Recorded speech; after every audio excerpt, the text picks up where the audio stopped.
What's up, everybody? I hope you're doing well. Welcome to the extended cut, minimally edited podcast version of this week's episode, where we are going to tackle overly academic language.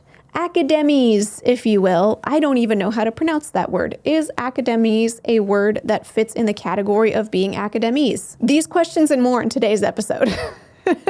Not for real. Anyway, let's keep going. In particular, I'd like to emphasize the hold that academic language has in our marketing materials, whether it's on our website, our online directory profile, social media, etc. But I'm also talking across the board, like it happens in lectures, CEUs, even potentially sometimes just therapist to therapist.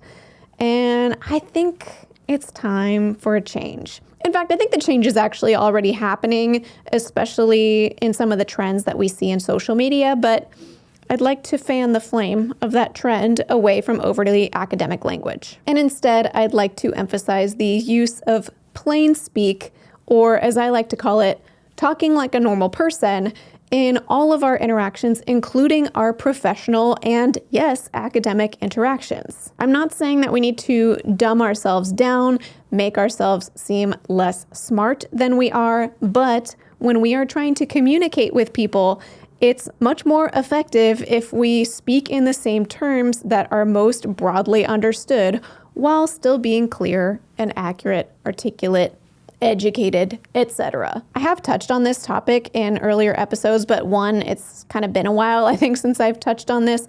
And also in the past, I've primarily focused on how to make your marketing copy be, accessible, authentic, without being overly academic in its language so that you can market your practice well. And that definitely applies in this episode, but I'd also like to emphasize some of the other potential issues that can come up when we use overly academic language in our professional lives. And if you're like me and you caught the bad habit of using overly academic language, I was very guilty of this, especially in my early years. I'm going to offer some tips at the end of this episode to help you overcome that habit. So first, let's describe some of the terms of the episode. I titled this episode something about let's use more plain speak. I'll try to make it catchier so that hopefully people click on it and watch it. Welcome.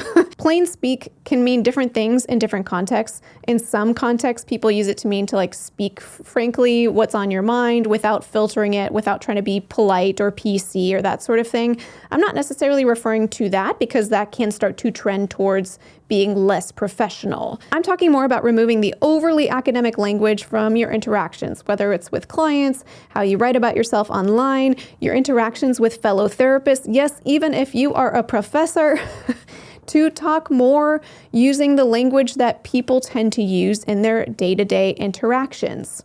It doesn't have to be filled with a bunch of slang or overly filled with swearing, but we want to eliminate that use of those giant words, just those giant words that make you sound really smart but make it really difficult for people to understand what you're saying. To me, academese takes me back to those days in high school, middle school, where I thought, my book report doesn't sound very smart. How do I make this better? I know, I'm going to look up these words in the thesaurus and I'm just going to put big words in instead of the regular words that I had in there, and then my book report is going to sound smarter. And though I like to think that I matured quite a bit between then and becoming an adult, I think there's not much difference between that and me using overly academic language in some of my earlier materials as a therapist. This kind of goes hand in hand with putting your qualifications, certifications, degrees as the first thing on your website or on your About Me section of your website. It sort of almost gives overcompensating for feeling insecure about how equipped or smart or that sort of thing you are for your job. When actually, if you believe that you're equipped or smart enough or able to help people or all of those things, rather than leading with that, you will just show that you are equipped through your actions. I think Michael Scott from The Office is an excellent humorous example of this idea of reaching for big words in order to sound smart, except comically, Michael Scott always mixes up his words and shows that he doesn't really know what he's talking about when he's using these bigger words. Cheers. Cheers. Cheers. Kind of sort of an oaky afterbirth. What was that? Now, you might be thinking this doesn't require an entire episode, but I think it does. When I think of overuse of Academese, my mind goes to a lot of my professors in both undergrad and graduate school, just seeming to use words that they think maybe make them sound smarter, or explaining things in a way that is really inaccessible and made it difficult for me to learn. I remember starting I think it might have been my very first lecture of undergrad as a still 17-year-old Marie.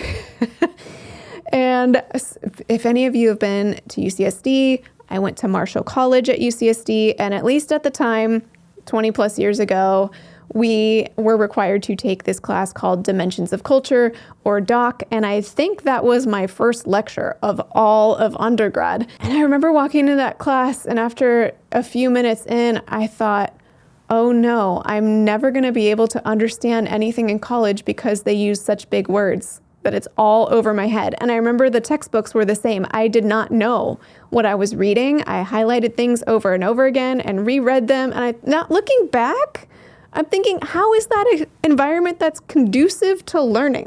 Like, you might say even by then I was already at an academic institution, but I was taking my very first GE class of my very first year of college as a 17-year-old. And anyway, I have lots of hangups about this. And fast forward to now, when I'm more than double the age I was then, the older I get, the more annoyed I get with folks who use overly academic language. Like, even if it's in like an academic journal or some space where it's academics speaking to academics, if it feels unnecessary to use certain types of terms, then it just feels like a waste of text.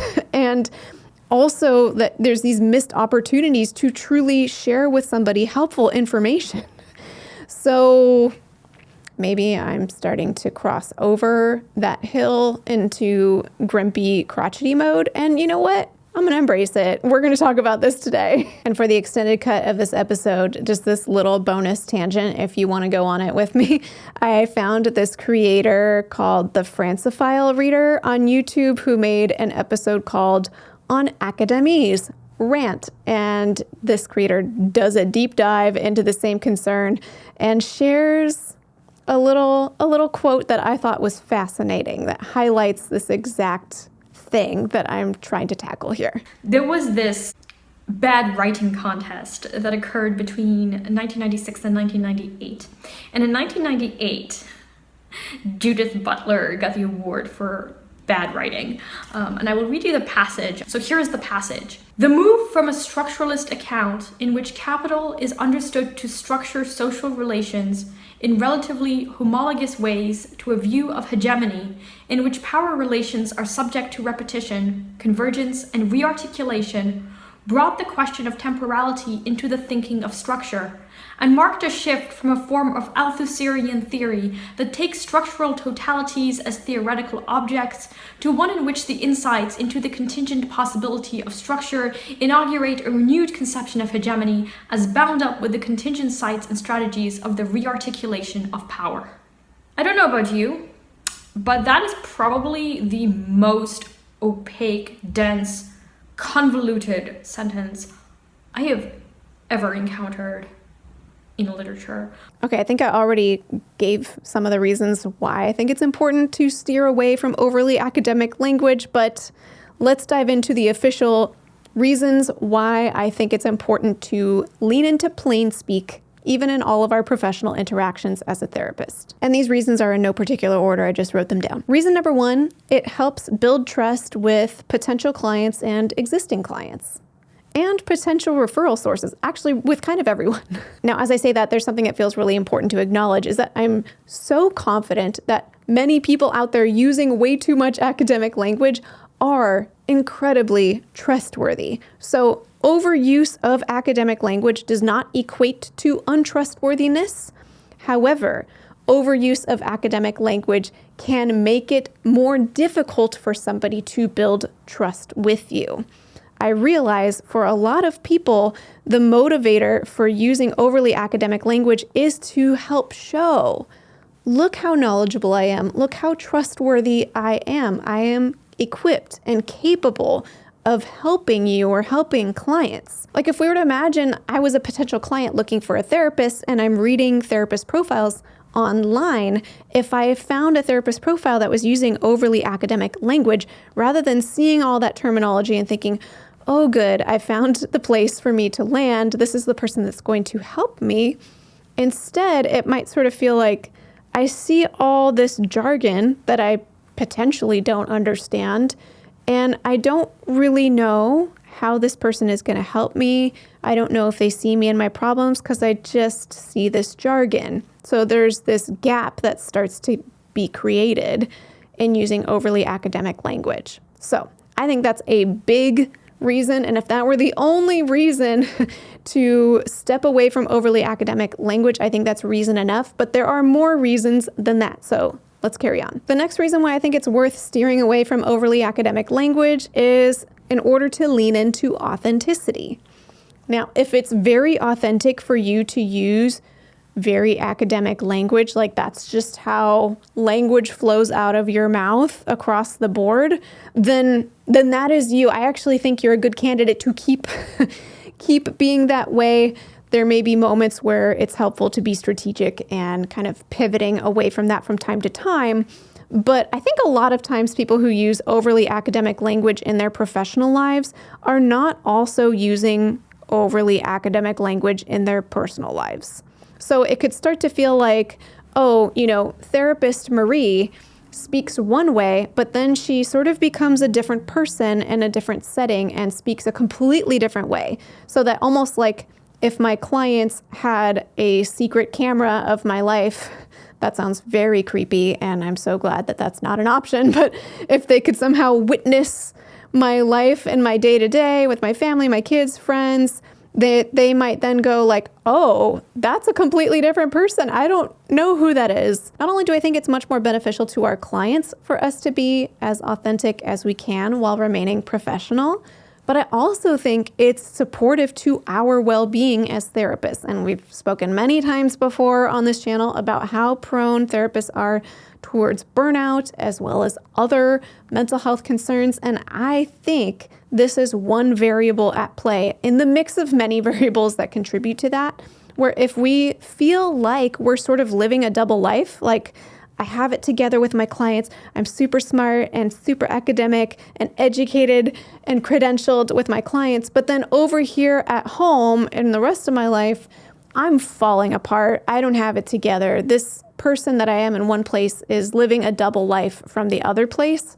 I think that wears on us over time. So if there's any ways we can appropriately lean into authenticity as a therapist, I think that's also going to benefit our own well-being as well. And on a very practical note, using plain speak instead of academic language can be really helpful from a marketing perspective when it comes to SEO.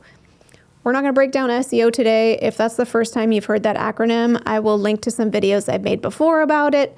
But basically, you want potential clients to find you when they are doing a Google search or a now Search GPT or a voice search through Alexa or whatever, looking for a therapist. They're probably not searching for very psychology, jargony, academic terms when they're looking for a therapist. They're going to use plain speak because that's how people talk. So if you're speaking in plain speak on your marketing materials, then it's much more likely that those words will line up with what folks are looking for when they're looking for a therapist. So that's very practical, but also a great reason to use plain speak in your different professional materials. And a major reason that I'd like to kind of harp on in this episode, and I kind of alluded to it already, is using overly academic language can be ostracizing. I think it's especially common in career paths that require a significant amount of academic training to get onto the path that we're on, for folks to confuse academic language with professionalism. And to me, those two things live on completely separate planes. Like you could have a bunch of academic language and be like super wordy and smart in how you explain things, while still being very unprofessional. And it's also possible that maybe you have like below average amount of kind of like academic verbiage. That's a big word, actually. Academic language.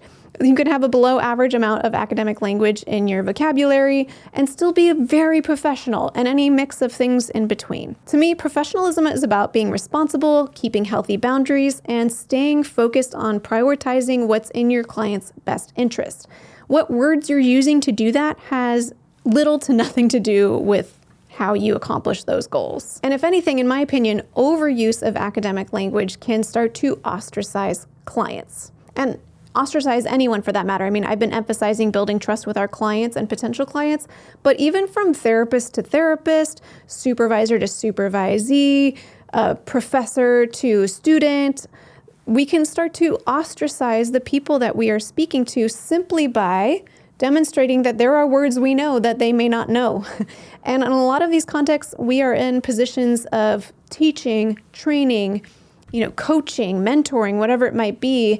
And those are scenarios where it's super important for us to use language that makes sense for the people that we're talking to. Okay, so now that I've made a case for why I think it's a good idea to minimize overly academic language in our professional lives, now we're going to get into some tips on how to make that pivot. But before we get into that, I'd like to thank Paubox for sponsoring today's episode. Based on a poll that I put out last year, only 1/4 of therapists are confident that the email they're using is HIPAA secure. That means that 3 out of 4 therapists listening to this ad right now either aren't using HIPAA secure email or aren't sure if it's HIPAA secure. In 2023, I made the switch to Paubox, and it's been smooth sailing since. Paubox is the simplest, most effective solution for mental health professionals to seamlessly integrate HIPAA security into our email, all while using our favorite email provider. It's just running smoothly and quietly in the background, keeping any potential space invaders from interfering with your emails. If you'd like to check out Paubox for yourself, they're offering Private Practice Skills listeners a special discount. Just use coupon code SKILLS at checkout to get $250 off your first year with Paubox. Thank you again to Paubox for sponsoring today's episode. And now onto those tips to help you pivot away from overly academic language. The first tip I think is useful on so many practical levels, not just reducing your use of academic language, but just improving your communication skills overall. And that tip is to practice listening to yourself. Now, I come with an extreme bias because my job of creating content requires me to listen to myself many hours a week. The same piece of content gets listened to over and over again. This sentence I'm saying right now, I will probably listen to 10 to 20 times in the next few days. So just by nature of editing the episode. So I listen to myself a lot, and I've learned so much as I listen to myself. And as I spend so much time listening to myself, I realized that eliminating overly big words actually makes my content better. It's easier to understand. So kind of naturally, I've reduced how much academic language I use. Or if I use academic language, I do my best to define it and make clear what term I'm using. Now, obviously, not everyone is a content creator with hours of footage to listen back to, but you can modify this to support you in a similar way. One tool that I suggest to a lot of folks, again, for many reasons, is whatever marketing materials you have out there about yourself, whether it's an online profile, website, or even if it's, an email that you're sending out to potential referral sources, things like that, go ahead and read that text out loud to yourself. And while you're reading the text out loud, pull out your phone and record a voice memo of it. And then listen to it back and think, does that sound like me? Is that what I sound like? Some of us may listen back and say like, oh yeah, that's not what I usually sound like. And other times it might be a little less clear. So that brings us to my next tip to help you reduce your use of academic language. And that's to bring in a friend. Specifically this time, I would suggest a non-therapist friend. If it's a loved one who knows you quite well, like a partner, all the better.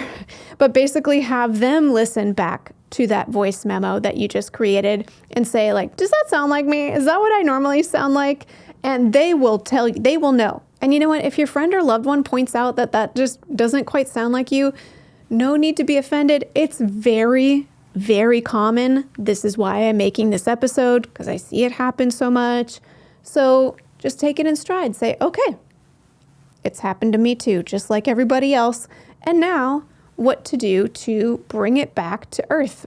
How do I make this sound more like me? How do I make this sound more like plain speak? Now, I realize not everyone has an abundance of marketing materials or text that they put out into the world that they can sort of read out loud, record a voice memo of.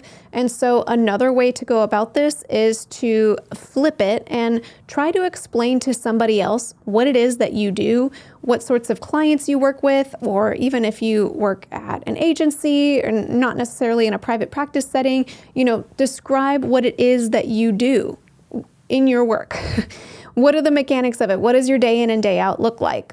And again, try to explain it to somebody who isn't a therapist and ask them to tell you which parts of that were not so clear.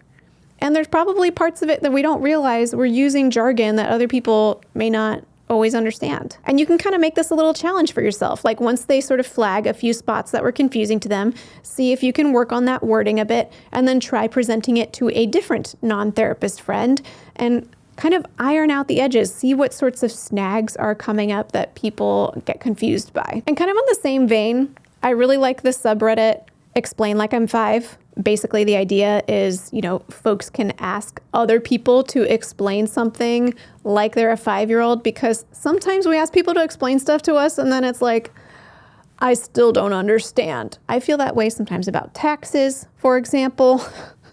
Or if I look at do I do the Roth IRA or the 401k, and then I might Google it and have the information and I still don't understand. I might say, can you explain it to me like I'm 5? then I may have a fighting chance of understanding.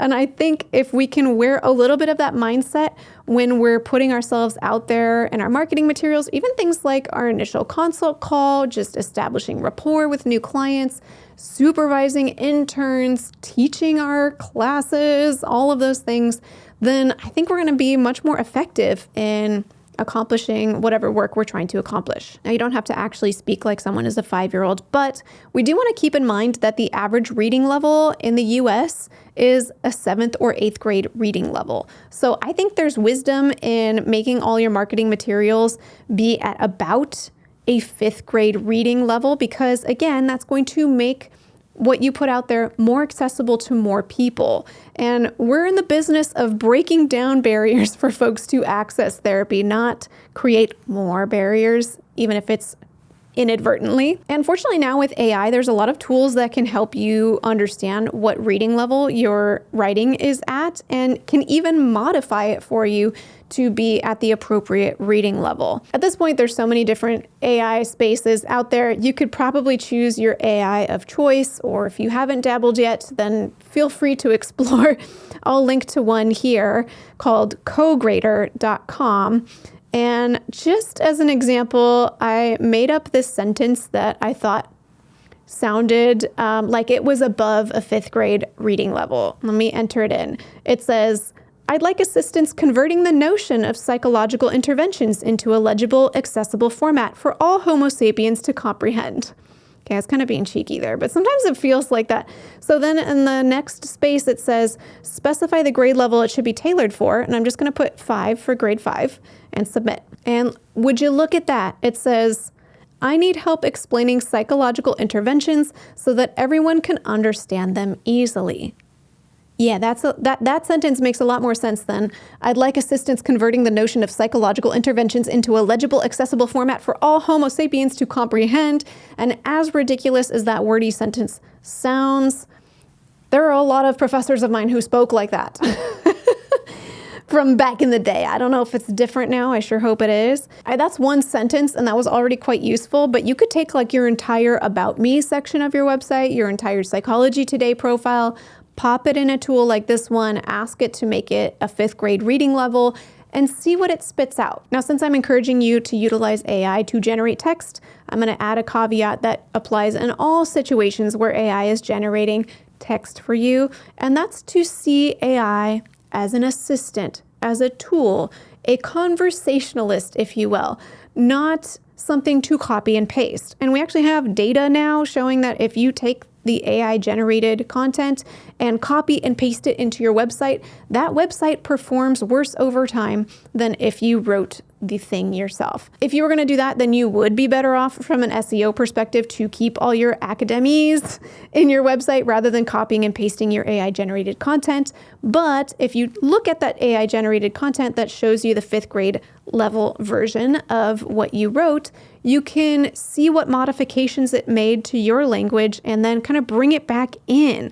Make those changes yourself, but in your own words, make it sound like you, and let that be your online marketing content. You can do the same with like email scripts that you use with potential clients, or even if you use a script over your initial call with clients, speaking with referrals, things like that. And for those of y'all who are professors out there, because for some reason professors have the Academese syndrome, like I think the worst of all, I would highly encourage you to take a recording of your lecture, which you probably have in these days. Most people record their lectures, pop it into AI and ask it to do it the same way. Ask it to make it at a 5th grade reading level and see what changes it makes, because, I could trail off on this forever. If our professors are using overly academic language, or supervisors, people who are meant to train the next generation of therapists, and we're using words that people don't understand, how are we expecting people to understand what we're saying? You know? Well, I think that's kind of what I wanted to cover today. I hope you don't mind me going on a little bit of a ranty type of content creation here, but it feels important because I see it come up so much still. And I want to repeat something I said along the way, that stepping away from academic language doesn't mean that we need to step away from professionalism. If anything, if we remove overly academic language, it creates a scenario where we need to make sure we challenge ourselves to be professional. What does professionalism look like if it's not just using big words? And I think we can learn over time that professionalism has little or nothing to do with how big of words we're using. It has everything to do with the kind of person that we are, how we live out our lives. And if we use smaller words than average, we can still be super professional. Well, thank you again for joining me in this episode. This just felt like it was on my mind and I wanted to say it. I hope it was helpful for some of you. And, you know, if you have a professor or supervisor or something that's prone to this, maybe you can is there a way to send an anonymous email and just be like, this was interesting. Check this out. And on that note, until next time, from one therapist to another, I wish you well.